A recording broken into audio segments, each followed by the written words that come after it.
আরে দাদা তুমি এটা কি করতেছো? হারিকেন মুছতেছো হঠাৎ করে, বুঝলাম না। আরে ভাই তুমি বুঝতেছো না হারিকেন মুছতাম না মানে? কেন ভাই, কেন বলেন তো কেন?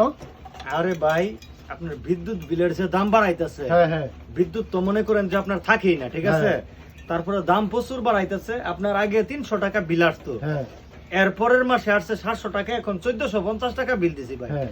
একবারে ভাই নিঃস্ব হয়ে গেছে, ফকির হয়ে গেছে ভাই বিদ্যুৎ বিল দেয়া ভাই। এখন ভাই ওই যে বাপদাদার যে আমলটা যে ছিল আগের যুগটা, ওই যুগে ভাই ফিরা যাইতেছি। কেরাসিন তেল কিনে লইছি ভাই 30 টাকার, হ্যাঁ। ঠিক আছে?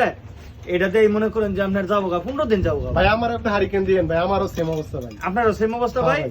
সমস্যা নাই ভাই, ইসু আলীর দোকানে মেদে ভাই হারিকেন পেছে ভাই, ঠিক আছে ভাই। অভাব নাই ভাই। এখন মনে করেন যে ভাই আগের যুগে ভাই যাইতে হবে ভাই, লাভ নাই ভাই। ঠিক আছে আর ভাই। ভাই আপনার বিদ্যুতের যে ওইখানে যে তাপ বিদ্যুৎ কেন্দ্রের মধ্যে কোটি কোটি টাকা বলে ভাই ঋণ, তারা ভাই মনে করেন যে টাকা নাই বলে, এর লাগে বলে বিদ্যুৎ দিতে পারতেছে না ভাই, ঠিক আছে?